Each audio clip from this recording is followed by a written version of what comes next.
Bismillahirrahmanirrahim. Good morning to all of you. Hope so you all will be safe and sound. Here we have lecture of physics 9th O level, and my name is Engineer Zain-Ul-Abidin. So in our previous lectures we have discussed about something vernier caliper. What is vernier caliper? How we can use to measure it, the internal and the outer diameter of an object. Also how we can use the vernier caliper to find the depth of the anything. After this, in our first online lecture we have discussed about the micrometer screw gauge. What is screw gauge and what are the different parts of the screw gauge, and how it is used to measure the thickness or the length of diameter of very thin sheets or pipes. And also the link that I have shared with you, it will be quite feasible for of you to learn about the screw gauge, what is screw gauge and how it is useful and used in practical life, in industry and in the laboratories too. So today we have our keen interest is about the time measurement. So usually we used to know the time is measured in years, months, hours, minutes and seconds. We used to say it is 9 o'clock. That means we are actually telling 9 has been passed out of the 24.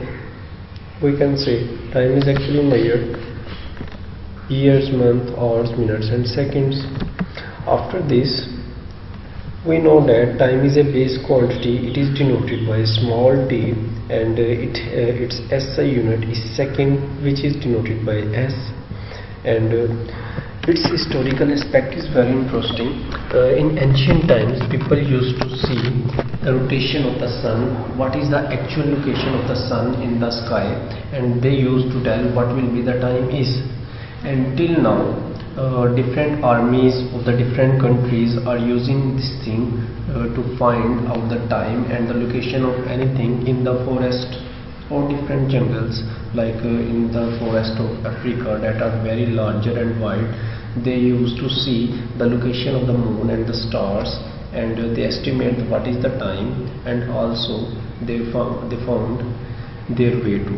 So its historical aspect is this thing, that in ancient time people used to see the rotation and the location of the sun and the moon, and they used to tell what is the time. No doubt it is exact and accurate, but it was near to that specific time. So this was its historical aspects and how time was measured.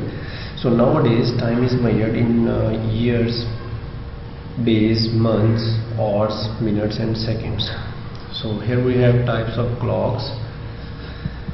First of all, we have the atomic clock.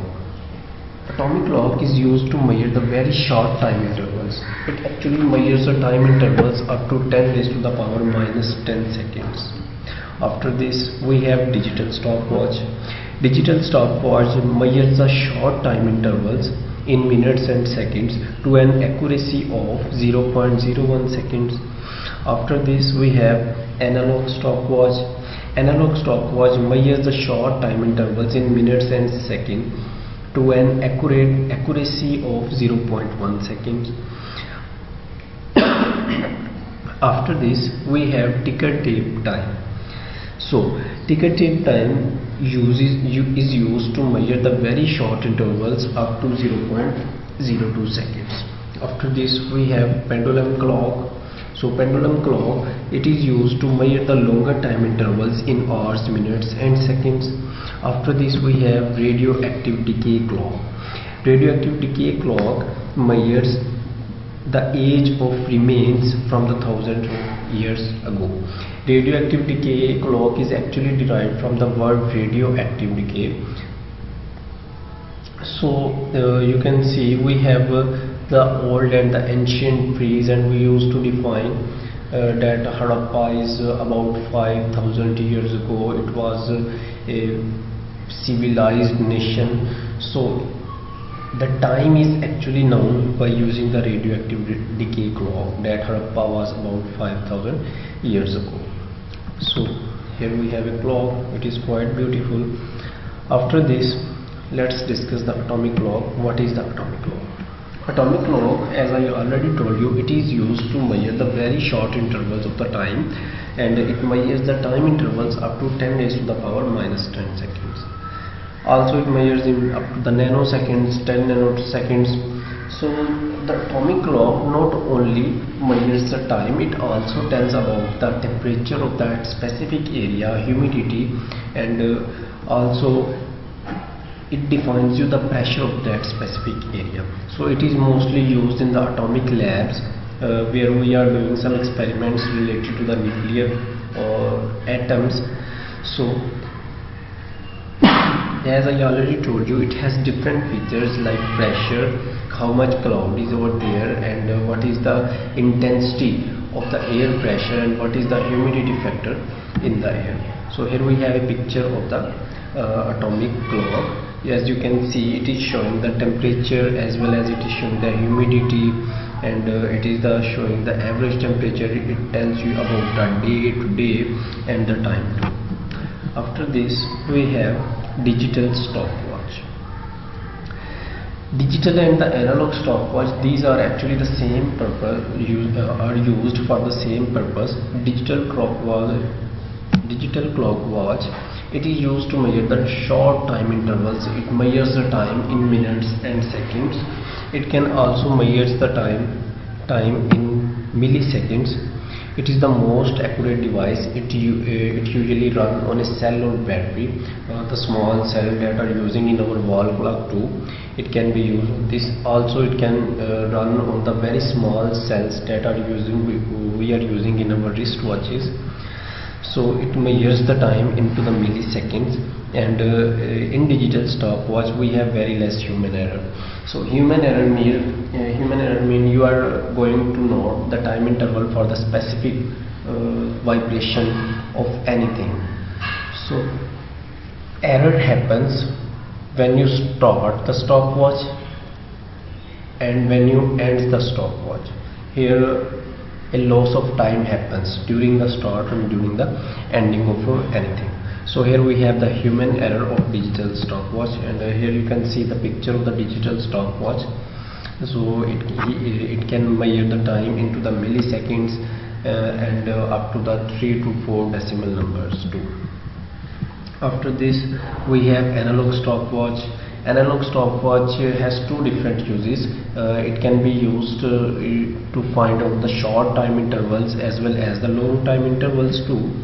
It also runs on a battery, and its intervals are in hours, minutes and seconds. It measures up to the seconds only. Also in the analog stopwatch more and more human error occurs. So analog stopwatch is useful. Before moving towards the digital stopwatch, we use the analog stopwatch in our laboratories to perform different kind of experiments, all the experiments in which time factor is involved. Here we have a picture of the analog stopwatch, this kind of picture too, and after this we have the ticker tape timer. Ticker tape timer is actually an electrically operated device, and it is used to measure the very short intervals of the time. So it is actually, the timer is connected to an alternating electricity supply from the mains to cause the metal strip to attach to the timer to vibrate 50 times every seconds. It actually runs on the electrical supply of alternating current, and it is the very accurate device, and it is used to measure the time intervals up to 0.02 seconds. And here you have a picture of the ticker tape timer, and you can see in the last of the figure where the red arrow is present, some dots you can see on the paper. It can draw up to the 50 dots per second. So from this you can feel the accuracy of this device, how much accurate this device and works. After this we have pendulum clock. Pendulum clock is actually based upon the pendulum. Before moving towards this clock, I would like to share something about the pendulum. A pendulum is actually a bob. Bob means a metal cylindrical ball that is connected through a string and is attached to the fixed end. It will be similar as we used to play in our childhood. We used to tie a stone with a string and rotate it. It will be similar as the pendulum. So we have pendulum based clock. It is used to measure the long time intervals in hours, minutes and seconds. It also runs on the cell or the battery, and you can see the after this I'm going to share the picture of the pendulum clock, and you can see in the pendulum clock the pendulum continuously swings, and in swinging this energy is actually derived potential energy that is coming from the spring of the pendulum clock, and also sometimes it comes from the gravitational potential energy. So here you have the picture of the pendulum clock. After this we have radioactive decay clock. As I already told you, it is used to measure the very long time intervals, and it is used it also explains the time of the remainings. That means Mohenjo-daro and the Harappa was 5,000 years ago. As I have already told you, radioactive decay clock is used to measure this kind of time, and it measures in years. Here we have example of radioactive 5.4 years. So this example is actually showing the about 2760 is eliminated one electron beta particle, and it is converting into 2860 nickel, and it will take about 5.27 years to complete into the nickel. So here we have different clocks. And we have discussed about what is atomic clock, how it is useful. After this we have discussed the digital stopwatch, analog stopwatch, ticker tape timer watch, pendulum clock and radioactive decay clock. If you have any kind of question, you can ask. Thank you very much.